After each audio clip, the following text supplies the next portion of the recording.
네, 오늘 우리에게 주신 하나님의 말씀 사도행전 10장 말씀입니다. 사도행전 10장 1절에서 16절 말씀입니다. 네, 사도행전 10장 1절에서 16절 말씀 우리 함께 교독하도록 하겠습니다. 네, 제가 먼저 읽겠습니다. 가이사랴에 고넬료라 하는 사람이 있으니 이달리아 부대라 하는 군대의 백부장이라.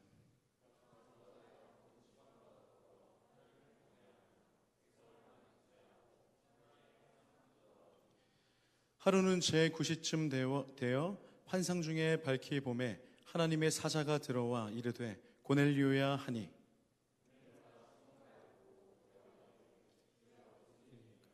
천사가 이르되 내 기도와 구제가 하나님 앞에 상달되어 기억하신 바가 되었으니 내가 지금 사람들을 요빠에 보내어 베드로라 하는 시몬을 청하라. 그는 무두장이 시몬의 집에 유숙하니 그 집은 해변에 있다 하더라. 마침 말하던 천사가 떠나매 고넬료가 집안 하인들과 부하 가운데 경건한 사람 하나를 불러 이 일을 다 이루고 요빠로 보내니라. 이튿날 그들이 길을 가다가 그 성에 가까이 갔을 그때에 베드로가 기도하려고 지붕에 올라가니 그 시각은 제6시더라. 그가 시장하여 먹고자 하매 사람들이 준비할 때에 황홀한 중에 하늘이 열리며 한 그릇이 내려오는 것을 보니 큰 보자기 같고 내 귀를 메어 땅에 들이었더라. 그 안에는 땅에 있는 각종 네 발 가진 짐승과 기는 것과 공중에 나는 것들이 있더라. 또 소리가 있으되 베드로야 일어나 잡아먹어라 하거늘 베드로가 이르되 주여 그럴 수 없나이다. 속되고 깨끗하지 아니한 것을 내가 결코 먹지 아니하였나이다 한데, 또 두 번째 소리가 있으되 하나님께서 깨끗하게 하신 것을 내가 속되다 하지 말라 하더라. 이런 일이 3번 있은 후 그 그릇이 곧 하늘로 올려져 가니라. 아멘. 네, 여러분 너무나 반갑습니다. 또 2박 3일 동안 수련회 기간 동안 또 진하게 우리 또 하나님 은혜 나누고 또 오늘 주일날 뵙게 되었는데요. 잘 쉬셨나요? 우리 기지개 한 번을 피고 우리 한번 또 하나님의 말씀을 또 이렇게 새롭게 우리 심령에 새기는 은혜로운 시간들이 원합니다. 네, 스트레칭도 좀 하시고, 네, 설교 듣다가 졸면 뒤통수 한번 가격해 주세요, 여러분. 네, 좋습니다. 오늘 또 공교롭게도 수련회 이후에 주일 설교는 제가 좀 처음이에요. 항상 우리 사랑하는 형민 강도사님이 수련회 이후에 설교를 맡아주셨는데, 그래서 항상 그 수련회 기간에는 제가 토요일에 형민아 은혜 나눔하자 하면서 엄청 괴롭혔는데 비행기 모드하고 철저하게 하나님과의 시간을 가졌습니다. 그런데도 굉장히 시간이 부족하네요. 오늘 말씀 나눔지 보면 뭐 서론도 없습니다. 서론도 없고 뭐 결론도 없어요. 또 뭐 질문 보면 뭐 첫 번째 질문이 저번 주 질문이에요. 부족한 교역자 사랑으로 품어주시고 여러분들 각자 주시는 은혜 나누면 될 것 같아요. 네. 자, 오늘 설교 제목은 예수님의 PPT도 없습니다. 그냥 성경 열심히 보시면 돼요. 아멘, 할렐루야. 자, 설교 제목은 예수님의 눈으로라는 제목으로 말씀 전하겠습니다. 네, 본문을 통해 알 수 있는 첫 번째 진리, 경계를 넘어 찾아오시는 하나님. 네, 오늘 본문의 첫 번째 무대는 바로 가이사랴입니다. 이곳은 로마 총독이 머무는 행정 수도였고요. 로마 황제를 위한 거대한 신전이 세워진 로마의 권력과 부 그리고 우상 숭배의 상징과도 같은 곳이었어요. 바로 그 심장부에서 한 로마의 백부장이 남몰래 로마 황제를 위해서가 아니라 누군가를 위해 다른 곳을 향해 기도를 하고 있었어요. 그 이름은 이름하여 바로 오늘 본문에 등장하는 고넬료라는 사람입니다. 자, 1, 2절 한번 우리 성경을 보면서 한번 읽어보겠습니다. 시작. 가이사랴에 고넬료라 하는 사람이 있으니 이달리아 부대라 하는 군대의 백부장이라. 그가 경건하여 온 지방과 더불어 하나님을 경외하며 백성을 많이 구제하고 하나님께 항상 기도하더니. 네, 로마 백부장은 어떤 사람이에요? 이스라엘을 점령한 로마 군대의 장교이자 100명의 부하를 둔 지휘관이에요. 유대인 입장에서는 적 중에 적인 거예요. 유대인들을 마음껏 부릴 수 있는 막강한 힘과 권력과 사회적 위치에 있는 사람이에요. 그런데 성경은 그가 어떤 사람인지 구체적으로 설명을 해주고 있어요. 먼저 그는 오늘 읽은 본문 말씀처럼 경건하여서 온 집안과 더불어 하나님을 경외했다고 해요. 여러분, 로마의 장교가 황제가 아닌 이스라엘의 유일신 여호와 하나님을 섬기는 건 요즘 말로 고넬료의 그 백부장의 커리어에 전혀 도움이 안 되는 행동이었어요.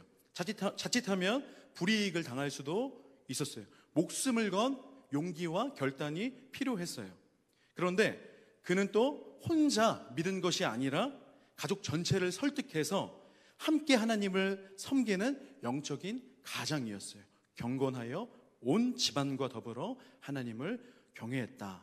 또한 그는 2절에 백성을 많이 구제했다고 하고 있어요. 여기서 백성은 누굴 말해요? 유대 민족이에요. 점령군 장교가 피지배 민족을 위해서 자선을 베푼다는 건 당시 사회에서 아주 이례적인 일이었어요. 고넬료는 피지배 민족인 유대인에게 구제를 베풀면서 민족의 담을 넘어선 궁휼함을 실천하고 있었습니다. 그의 마음에는 민족의 경계를 넘어서는 하나님으로부터 온 궁휼함이 있었어요. 마지막으로 그는 하나님께 항상 기도했다고 해요. 3절을 보면 그가 기도하던 시간은 제9시, 즉 오후 3시예요. 이건 유대인들이 정해놓고 기도하던 시간이었어요. 오전 9시가 있고요, 또 낮 12시가 있고 3시가 있어요. 하루에 3번 기도하는 것이 유대인의 기도 습관이고 전통이었어요. 그는 이방인이었지만 하나님의 백성들의 기도 습관을 따라가면서 어떻게든 하나님과 연결되려고 애썼던 사람이에요. 여러분, 이만하면 정말 대단한 것 같지 않나요? 인품, 신앙, 리더십, 선행까지. 그는 인간의 스스로의 힘으로 도달할 수 있는 경건의 최고치에 거의 다다른 사람이었어요. 하지만 바로 여기서 우리는 인간의 근본적인 한계와 마주하게 됩니다. 그는 하나님을 향해 높이 손을 뻗었지만 그의 손은 하늘에 닿을 수가 없었어요. 그의 선행과 구제는 구원의 조건이 될 수 없었기 때문입니다. 그렇다면 하나님은 그의 노력을 하찮게 여기셨을까요? 예수님 믿지 않으니까? 아니죠. 무시하지 않으셨어요. 자, 4절에서는 천사를 통해서 이렇게 말씀하십니다. 함께 읽어볼게요. 4절 시작. 고넬료가 주목하여 보고 두려워 이르되 주여 무슨 일이시니까? 천사가 이르되 내 기도와 구제가 하나님 앞에 상달되어 기억하신 바가 되었으니. 내 기도와 구제가 하나님 앞에 상달되어 기억하신 바가 되었느니라. 여기서 기억하신 바가 되었다는 말은 우리 청년들에게는 좀 낯설 수가 있어요. 근데 구약 레위기를 보면 곡식으로 드리는 제물, 즉 소재에서 가장 좋은 부분을 태워서 그 향기를 하나님께 올려드리는 것을 기념물이라고 해요. 따라해보세요. 기념물. 가장 향기로운 부분을 태워서 올려드리는 그 소재, 기념물. 자, 그거는 하나님, 저 여기 있어요. 제 마음을 하나님께 드립니다라는 신앙 고백의 상징이었습니다. 고넬료의 기도와 선행이 바로 그와 같았다는 거예요. 그런 선행들이 구원을 구매하는 티켓은 아니었지만 하나님을 향한 그의 진실한 태도와 그 마음을 보여주는 아름다운 향기였고, 하나님은 그 향기를 너무나 기쁘게 받으셨다는 거예요. 기억을 하셨다는 거예요. 그래서 우리가 하나님 앞에 예배를 드리고 또 하나님의 사랑을 나누고 실천하고 나의 시간과 은사와 물질을 헌신해서 누군가를 섬길 때 이것이 그저 소모되고 마치 촌농이 다 녹아내리는 것처럼 헛수고가 아니라 하나님께서 그것을 기념물로 받으신다는 거예요. 기억을 하신다는 거예요. 너무나 기쁘게 받으신다는 거예요. 영원히. 그렇지만 고넬료가 하나님 앞에서 정말 유대 민족들을 구제하고 또 하나님을 향한 그 기도가 구원의 조건은 아니었다라는 것을 말씀드렸어요. 그의 영혼이 얼마나 진리를 갈망하고 있는지를 보여주는 증거였어요. 하나님은 그 갈망을 외면하지 않으셨고, 하나님은 고넬료의 한계를 보셨고, 그가 스스로 해결할 수 없는 그 갈망을 채워주기 위해서 그의 경계를 넘어 직접 찾아오시기로 결정을 하세요. 그리고 천사를 통하여 이렇게 말씀하십니다. 5절 한번 읽어볼게요. 시작. 내가 지금 사람들을 욥바에 보내어 베드로라 하는 시몬을 청하라. 네, 하나님이 먼저 움직이셔서 그에게 필요한 단 하나의 것, 바로 그의 영혼을 구원할 유일한 소식인 복음, 예수 그리스도를 통한 복음을 전해주시기 위해 백부장이죠, 그의 부하들을 통해 베드로를 그에게 보내라고 명령을 하십니다. 자, 여러분, 우리 주변에 고넬료는 누구일까요? 교회는 다니지 않지만 누구보다 진실하게 살려고 노력하는 친구들이 있죠. 세상의 가치에 질문을 던지면서 진리를 찾는 동료가 있을 거예요. 우리가 비신자라는 라벨을 붙여놓았지만 사실은 누구보다 하나님을 향한 갈망이 깊은 바로 그 사람. 하나님은 지금도 그들의 선한 몸부림을 기념물로 받으시고 그들에게 찾아가기를 원하신다라는 거예요. 고멜료를 찾고 계신다는 거예요. 그리고 그들을 만나기 위한 베드로로 우리를 사용하셔서 우리를 통하여서 일하기를 원하신다는 겁니다. 자, 본문을 통해 알 수 있는 두 번째 진리, 우리 함께 읽어볼게요. 경계를 넘어 허무시는 하나님. 하나님께서 가이사랴에서 고넬료의 마음을 준비시키고 계실 때 동시에 욥바 50km 떨어져 있는 해변에 위치한 지역이에요. 이 욥바에 있던 베드로의 마음도 동시에 준비시키고 계셨어요. 그런데 베드로 앞에는 율법과 전통이라는 아주 견고하고 높은 경계선이 놓여 있었습니다. 오늘 이 경계선을 이해하는 것이 오늘 말씀의 핵심입니다. 먼저 하나님은 도대체 왜 레위기 같은 음식 규례로 유대인과 이방인을 구별하셨을까? 이방인과 유대인을 구별하여 놓고 이방인을 차별하기 위하셨을까? 음식이 무슨 죄가 있길래?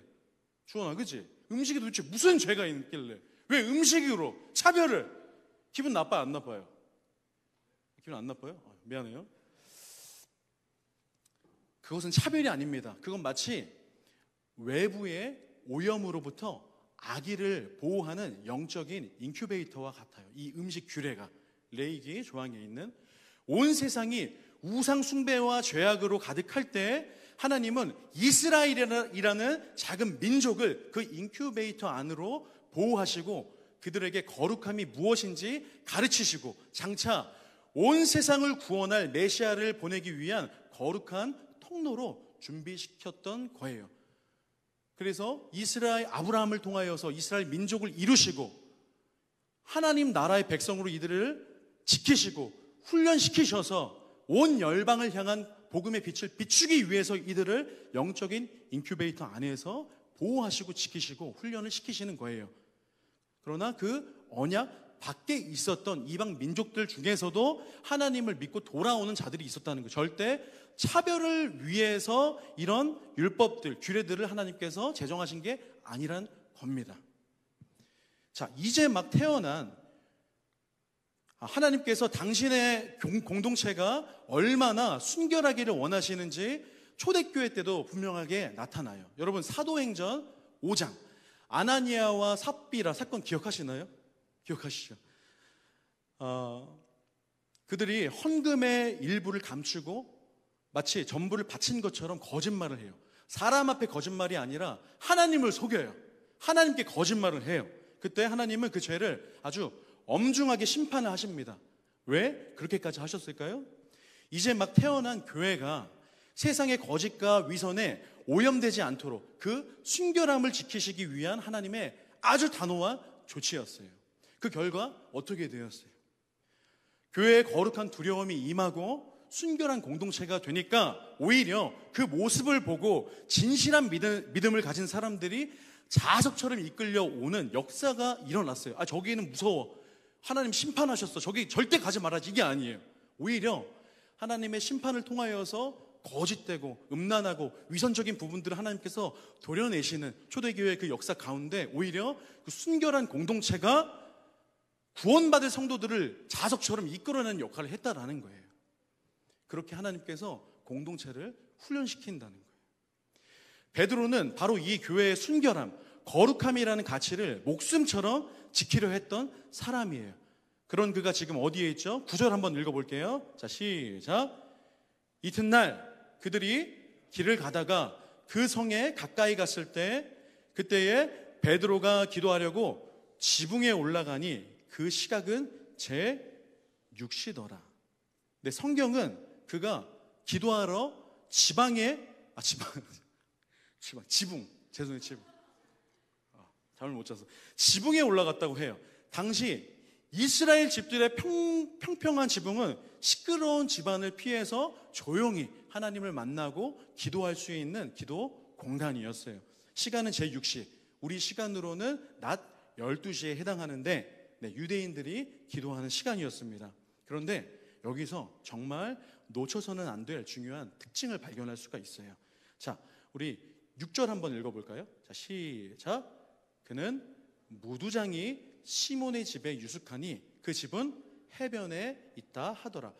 그가 머물던 집이 무두장이 시몬의 집이었다는 사실이에요. 이 무두장에는 동물의 시체를 다루는 직업이에요. 지금으로는 가죽 공방, 가죽 가공업 직업에 해당하지만 이때 당시에는 율법적으로 늘 부정한 사람으로 취급을 받던 직업입니다. 우리가 사사기를 공부했지만 나실인의 조건이 뭐예요? 동물의 사체를 만져서는 안 되잖아요. 이 동물의 시체를 다루는 직업이기 때문에 무두장에는 굉장히 부정한 사람으로 취급을 받았어요. 그런데 교회의 최고 지도자인 베드로가 부정한 사람의 집에 머물고 있었다는 것 자체가 이미 그의 마음속 경계선에 하나님께서 그 율법과 전통에 작은 균열을 내고 계셨다는 증거를 우리가 발견할 수가 있습니다.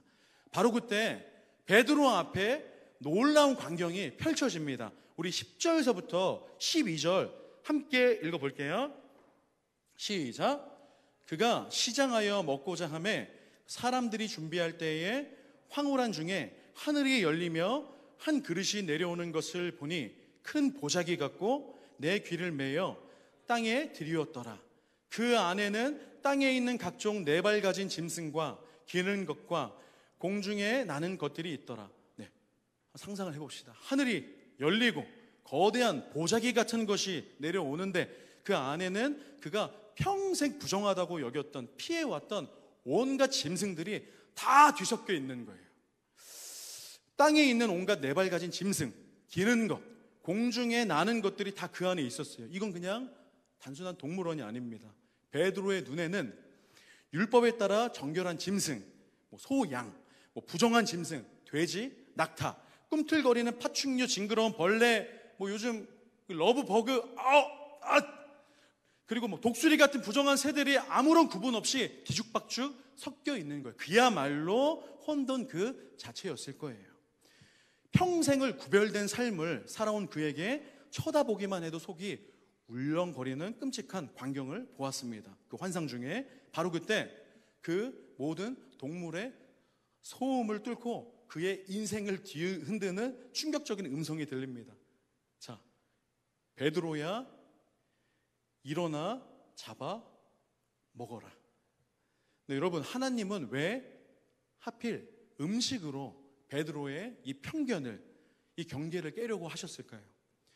여러분, 우리나라에서는 관계가 시작될 때 가장 먼저 하는 말이 뭐예요? 야, 언제 밥 먹자. 태연아, 언제 밥 먹자. 좋아? 좋습니다. 밥 먹자. 그렇죠. 식탁에서는 이제 관계가 시작되고 깊어지는 가장 중요한 공간이에요. 저도 세운 마을은 나이 차이가 저랑 3천 뻘이잖아요. 나이 차이가 바로 그냥 말 깝니다. 그냥 존댓말 왜 합니까? 그렇지만 이런 마을은 그래도 30대가 또 많고 하기 때문에 일단 테이블 안에서 좀 교제를 하고 물 한 잔이라도 먹어야 좀 제가 이제 말 놓을게요 하면서 말을 놓습니다. 어쨌든 식탁 안에서 깊은 교제가 이루어지고 관계가 맺어질 때 말을 놓고 서로 마음을 터놓고 친해지기 시작을 하는 거죠. 유대인과 이방인을 가르는 가장 단단하고 일상적인 경계선이 바로 식탁이었어요. 하나님은 바로 그 식탁의 경계를 허물라고 명령하신 겁니다. 베드로의 저항은 단호했어요. 주여, 그럴 수 없나이다. 그러자 하나님은 그의 이 베드로의 아주 낡은 세계관을 향해 선포하세요. 하나님께서 깨끗하게 하신 것을 네가 속되다고 하지 말라. 여기서 깨끗하게 하셨다는 건 이미 구원을 받았다는 그런 뜻이 아니에요. 이건 자격에 대한 선언이에요. 자, 쉽게 비유적으로 한번 설명을 해볼게요. 여러분은 애벌레가 나비가 되기 위해 들어가는 번데기를 한번 생각해 봤으면 좋겠습니다. 번데기 안에서 애벌레는 완전히 해체가 돼요. 그리고 전혀 새로운 형태로 변하게 되는 겁니다. 그리고 마침내 나비가 탄생을 해요. 나비는 더 이상 애벌레 시절의 규칙에 얽매이지 않습니다. 하늘을 자유롭게 날아다니며 어떤 꽃의 꿀도 마실 수 있어요. 나비는 애벌레와 전혀 다른 존재가 아니라 애벌레의 모든 가능성이 마침내 완성되고 영화로운 존재가 된 존재입니다. 자, 우리 마태복음 5장 17절 말씀 하나 제가 말씀 PPT 준비했거든요. 이거 준비됐을까요? 괜찮습니다. 마태복음 5장 17절에 이런 말씀이 있어요. 감사합니다. 할렐루야. 자, 한번 큰 소리로 읽어볼게요. 시작. 내가 율법이나 선지자를 폐하러 온 줄로 생각하지 말라. 폐하러 온 것이 아니요 완전하게 하려 함이라. 이 율법을 폐하신 것이 아니라 예수님께서 오시면서 이것을 완전하게 하신 거예요. 완전하게. 그래서 이 비유도 있잖아요. 새 포도주를 낡은 부대에 담는 자가 어딨냐? 그러면 터져버린다. 새 포도주는 새 부대에 담는 거라고 말씀하시는 거잖아요. 예수님의 시대는 완전히 새로운 시대잖아요. 자, 그런데 베드로는 계속해서 낡은 기준, 낡은 경계, 낡은 세계관을 추구하고 있는 거예요. 하나님께서 베드로에게 하신 말씀은 이것과 같아요. 베드로야, 너는 이제 나비가 되었다. 그런데 왜 아직도 애벌레 시절의 생각에 갇혀 있느냐? 왜 아직도 옛날에 먹던 그 잎, 율법만 찾으며 다른 꽃은 더럽다고 말하느냐? 애벌레 시대는 끝났다. 이제 나비의 시대를 살아라. 내가 창조한 이 아름다운 나비들을 부정하다고 말하지 말아라. 예수님의 십자가가 바로 이와 같은 일을 하신 거예요. 이전까지는 공식적으로 하나님의 언약 백성이 되는 길은 유대인이라는 좁은 문이었지만 예수님께서는 모든 율법의 장벽을 허무시고 막혀있는 모든 경계를 허무심으로 모든 사람들이 믿음의 은혜 가운데 새 생명을 얻을 수 있는 그 길을 열어주셨어요. 모든 자들이 은혜 안에서 믿음으로 구원을 받을 수 있는 자격을 주셨다는 겁니다. 사랑하는 청년 여러분, 혹시 여러분들만의 부정한 짐승 리스트가 있는지 한번 우리 고민해 봤으면 좋겠어요. 나와는 절대 어울릴 수 없어라고 생각하는 사람, 저런 사람은 교회에 나오면 안 돼. 나도 모르게 판단하고 있는 그룹, 나와 전혀 다른 코드, 신앙적인 견해, 나하고는 신앙적인 어떤 수준이 달라, 영적인 결이 달라, 라이프 스타일이 달라, 성향이 달라. 다르다는 이유로 마음속에서 부정하다고 여기고 선을 그어버린 사람들이 있지 않습니까? 하나님께서 그러지 말라고 베드로에게 말씀하시잖아요. 내가 거룩하다고 하는데 왜 네가 속하다고 세 번이나 강조하면서 말씀해요. 주여, 내가 그럴 수 없나이다. 하나님의 말씀보다도 나의 율법적 전통, 관습, 기준들이, 내 고집들이 그게 진리가 돼버린 상황인 거예요. 베드로는. 그래서 하나님께서 베드로를 하나하나 균열을 내시면서 깨트리시는 거예요. 진짜 진리가 무엇인지, 진짜 믿음이 무엇인지. 자, 마지막입니다. 본문을 통해 알 수 있는 세 번째 진리, 경계를 넘어 하나 되게 하시는 하나님. 하나님께서는 한편으로는 고넬료를, 다른 한편으로는 베드로를 준비시키셨어요. 이제 마침내 그들의 만남을 통해서 베드로는 자신이 얽매여 있던 낡은 틀과 씨름하면서 마침내 순종의 발걸음으로 고넬료의 집을 향하게 됩니다. 여러분, 유대인과 이방인을 합치면 죄송해요. 저 참 진짜 주님, 유대인이 이방인의 집에 들어가는 것, 그것은 물 좀 줄래요? 누가? 없나요? 그것은 그가 평생 그어왔던 경계선을 스스로 넘어가는 그야말로 혁명적인 순간이었어요. 유대인이 그 부정한 이방인 집에 들어간다라는 것은 평생 베드로의 삶에 있을 수가 없는 일인 거예요. 여러분들 한번 생각해 보세요. 정말 죽어도 하기 싫은 일 있잖아요. 죽어도 그 경계를 넘어서 다가가기 싫은 관계가 있잖아요. 여러분들 뭐 회사든 뭐 어떤 관계 안에서든 뭐 공동체에서든 죽어도 그 경계를 넘어서 다가가기 싫은, 하나님이 거룩하다고 하고 가라고 하고 말씀하시는데, 그런데 하나님께서 베드로를 한 걸음 한 걸음 무두장이의 집에서부터 균열을 만드시고 학 깨트리시면서 하나하나 빚어가세요. 인도하시는 거예요. 간사님 감사합니다.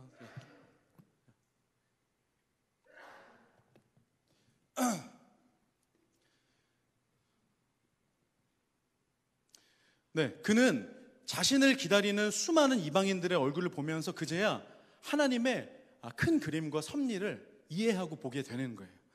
네, 이전의 눈으로 봤다면 이 개 같은 자들, 이 부정한 자들, 그냥 부정한 자들의 소굴이었을 그 장소가 이제는 예수님의 눈으로 보니까 하나님의 구원을 간절히 기다리는 너무나 사랑스러운 영혼들로 보인다는 겁니다. 그의 눈이 바뀌자 영혼이 다르게 보이고 세상이 다르게 보이는 거예요. 관점이 다르게 보이는 거예요. 나의 기준이 없어지는 거예요. 경계가 없어지는 거예요. 네, 고넬료의 이야기를 모두 들은 이 이후의 본문의 배경에 대해서는 여러분들이 좀 깊이 한번 묵상을 해주셨으면 좋겠어요. 좀 본문이 기니. 고넬료의 이야기를 모두 들은 베드로의 입에서 마침내 그의 인생을 바꾸는 위대한 신앙 고백이 터져 나와요. 하나님이 이 고백을 하게 하십니다. 우리 34절, 35절 사도행전 10장의 핵심 구절이에요. 우리 한번 큰 소리로 읽어볼게요. 시작. 내가 참으로 하나님은 사람의 외모를 보지 아니하시고 각 나라 중 하나님을 경외하며 의를 행하는 사람은 다 받으시는 줄 깨달았도다. 네, 하나님은 사람의 외모를 보지 아니하시고. 여러분들, 우리가 이 구절 보면서 떠오르는 또 구절이 있지 않아요? 우리가 뭐 사사기를 지나서 사무엘상을 하면서 좋습니다. 주영이, 그거 뭐 몰라요? 전혀 몰라요? 네, 좋아요. 네, 사무엘상 16장 7절에 이런 말씀이 있죠. 여호와께서 사무엘에게 이르시되 그의 사울에게 하신 말씀이에요. 사울이 하나님을 완전히 말씀을 어기고 변질돼서 떠나서 하나님께서 사울을 향해 선지자 사무엘에게 하신 말씀이에요. 그의 용모와 키를 보지 말라. 내가 이미 그를 버렸노라. 내가 보는 것은 사람과 같지 아니하니 사람은 외모를 보거니와 여호와는 중심을 보느니라. 여러분 아멘이십니까? 하나님께서는 우리의 중심과 우리의 마음을 보신다는 거예요. 우리의 구원은 오직 은혜로 하나님의 주권으로 받는 것이지만 그 은혜에 합당한 열심, 그 은혜에 합당한 우리의 중심을 하나님께서 보신다는 겁니다. 그것을 기억하시고 하나님께서 기억하시고 향기로운 기념물로 받으신다는 거예요. 이제 베드로는 편견과 경계의 눈이 아니라 새로운 눈을 가지게 됐어요. 바로 예수님의 눈이에요. 사람을 스펙과 배경으로 판단하는 세상의 눈이 아니라 모든 사람을 차별 없이 당신의 자녀로 부르시는 하나님의 마음입니다. 이 새로운 눈을 갖게 된 베드로는 이제 담대하게 예수 그리스도의 복음을 선포하기 시작해요. 예수님의 삶과 죽음에 대해, 그리고 그 부활에 대해서, 우리에게 주어진 죄 사함에 대해서, 그 기쁜 소식 복음에 대해서 모든 낡은 기준과 경계를 허물고 온전하게 복음을 담대하게 선포를 합니다. 그런데 엄청난 역사가 일어나요. 바로 그 순간에 설교가 채 끝나기도 전에 정말 놀라운 일이 벌어지게 됩니다. 하나님께서 직접 개입하시는 역사가 일어나요. 자, 44절에서 46절 한번 우리 읽어볼게요. 하나님이 어떤 역사를 하셨는지. 자, 44절에서 46절 시작. 성령이 말씀 듣는 모든 사람에게 내려오시니 베드로와 함께 온 할례 받은 신자들이 이방인들에게도 성령 부어 주심으로 말미암아 놀라니 이는 방언을 말하며 하나님을 높임을 들음이러라. 여러분, 이게 무슨 장면이죠? 바로 사도행전 2장에서 예루살렘에 유대인들에게 일어난 그 오순절 사건이 지금 가이사랴에 이방인들에게 똑같이 일어나고 있는 거예요. 이방인의 오순절 사건이 여기서 지금 일어나고 있는 겁니다. 하나님께서 그렇다, 이들도 내 자녀가 맞다고 하늘에서 직접 도장을 찍어주는 거예요. 성령으로 인치심을 하는 거예요. 인간의 어떤 신학적인 토론이나 어떤 회의가 끼어들 틈도 없이 하나님께서 직접 개입하셔서 역사하시는 놀라운 사건의 현장이라는 거죠. 함께 갔던 모든 유대인 신자들은 충격에 빠졌어요. 그들의 눈앞에서 그들이 평생 부정하다고 여겼던 이방인들이 자신들과 똑같이 방언을 하고 하나님을 찬양하는 것을 본 겁니다. 그들의 모든 편견과 신념이 산산조각 나버리는 거예요. 하나님이 역사하시는 것을 눈으로 보게 되면서. 자, 이 압도적인 증거 앞에서 베드로가 내린 결론은 아주 명료합니다. 우리 47절 한번 읽어볼게요. 자, 시작. 이 사람들이 우리와 같이 성령을 받았으니 누가 능히 물로 세례줌을 그 말이요. 이 말은 즉 하나님께서 오케이 사인을 주셨는데 우리 인간이 뭐라고 노라고 말하겠습니까? 라는 뜻이에요. 그는 이방인들에게 세례를 베품으로 그들이 교회의 완전한 가족이 되었음을 공식적으로 선포를 합니다. 사도 바울은 훗날 이 위대한 사건의 의미를 에베소서 2장에서 이렇게 설명을 해요. 제가 읽어드릴게요. 그는 우리의 화평이신지라 둘로 하나를 만드사 원수된 것 곧 중간에 막힌 담을 자기의 육체로 허시고 법조문으로 된 계명의 율법을 폐하셨으니 이는 이 둘로 자기 안에서 한 세 사람을 지어 화평하게 하시고 또 십자가로 이 둘을 한 몸으로 하나님과 화목하게 하려 하심이라. 원수된 것을 십자가로 소멸하시고, 예수님은 단순히 우리 개인의 죄만 용서하신 것이 아니었습니다. 그분은 사람과 사람을 나누었던 모든 담벼락을 당신의 몸으로 허무시고 이전에는 상상할 수 없었던 완전히 새로운 공동체, 유대인도 아니에요, 이방인도 아니에요, 그리스도 안에서 하나의 새로운 사람, 한 세 사람을 바로 교회를 창조하신 겁니다. 오늘 이 자리에 있는 우리 모두가 바로 그 증거예요. 우리는 다른 배경과 다른 모습을 가졌지만 그리스도라는 더 큰 정체성 안에서 한 몸인 거예요. 한 가족인 겁니다. 이것이 바로 하나님께서 경계를 넘어 이루신 놀라운 역사라는 것을 기억을 했으면 좋겠습니다. 네, 우리 같이 이 시간 찬양을 하고 우리 기도하기를 원합니다.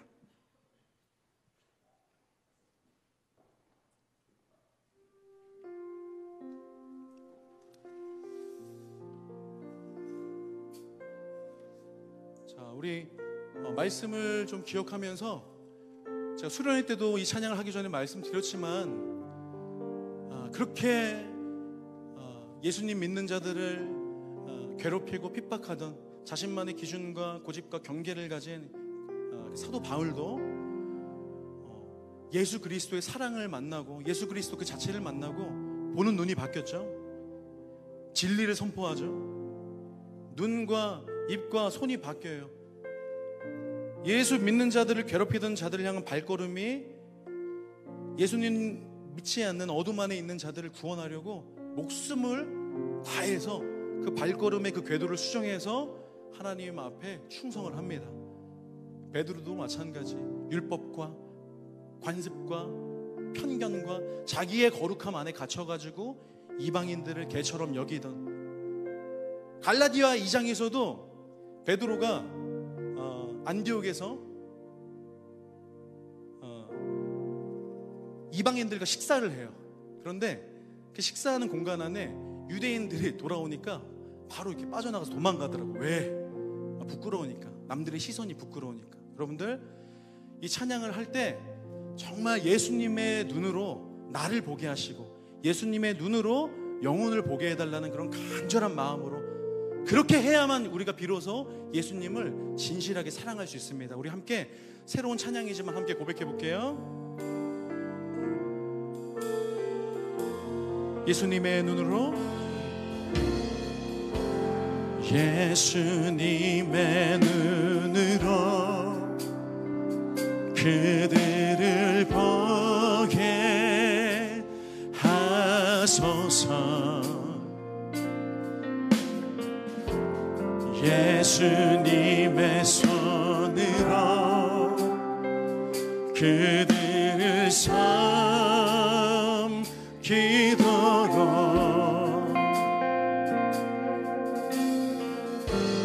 예수님의 입으로 진리만을 말하도록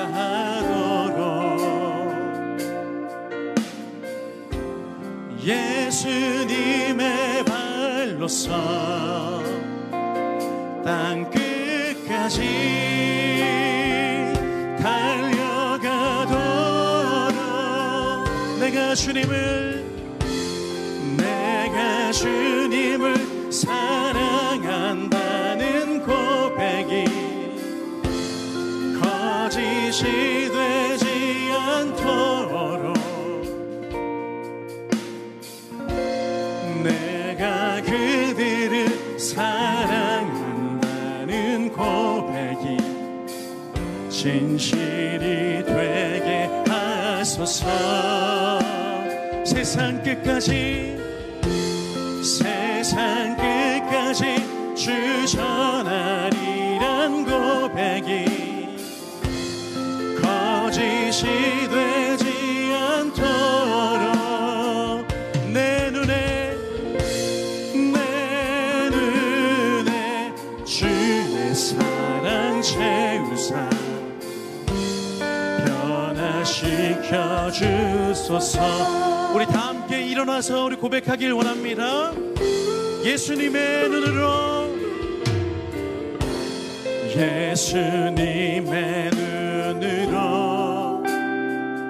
그들을 보게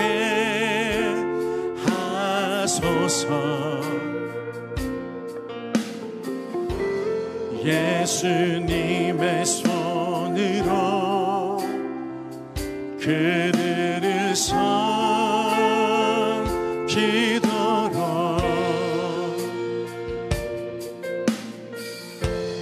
예수님의 입으로 진리만을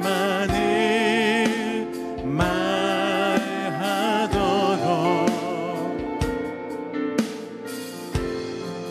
예수님의 발로서 땅 끝까지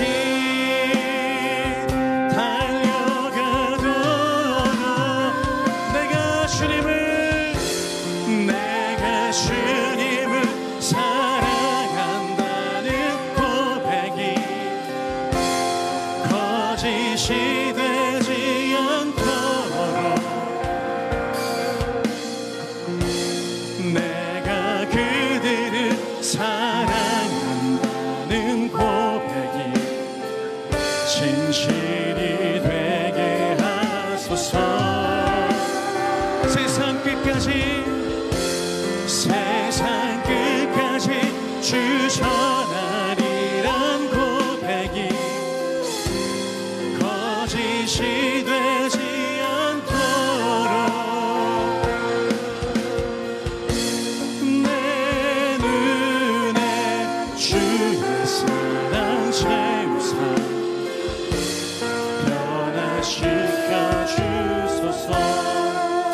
여러분, 우리가 이 시간 회개하며 기도하길 원합니다.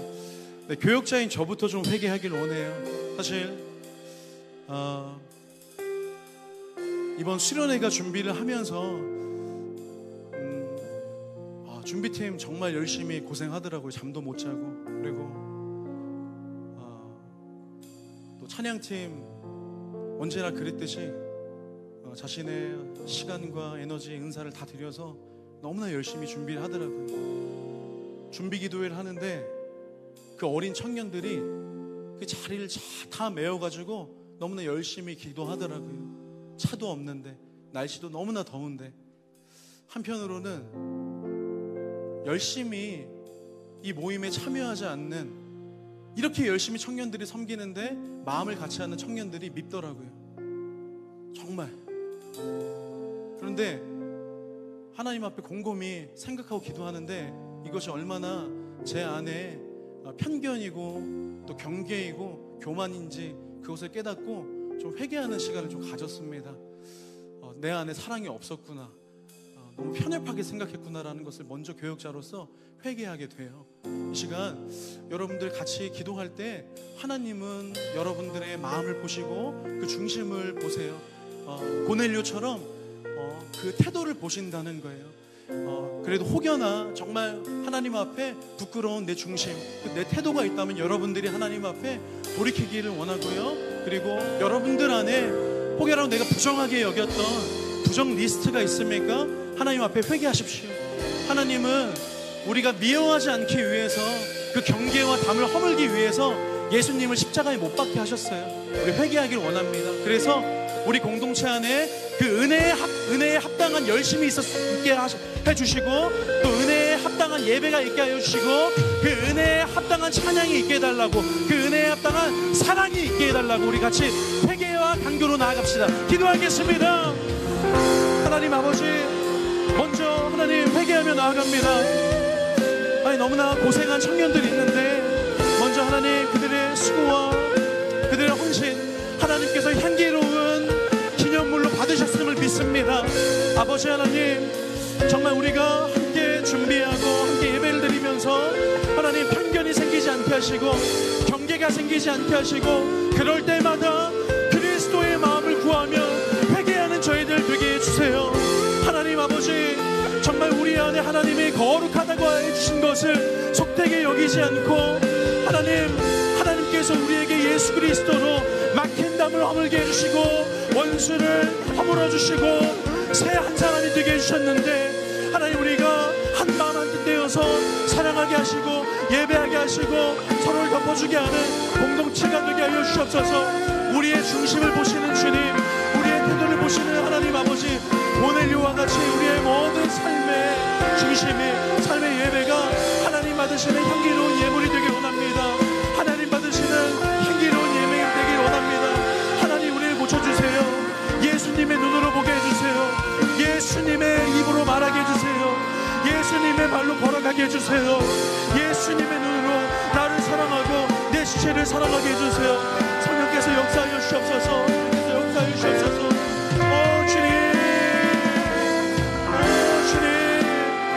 우리가 회개할 때 하나님의 놀라운 역사가 일어남을 믿습니다. 우리가 회개할 때 놀라운 오순절 성령의 역사가 이곳에서도 이루어질 줄 믿습니다. 모든 편견과 모든 경계와 모든 기준이 허물어지고 예수 그리스도 안에서 우리가 하나님을 지켜 힘쓰게 하여 주시옵소서. 주님, 주님,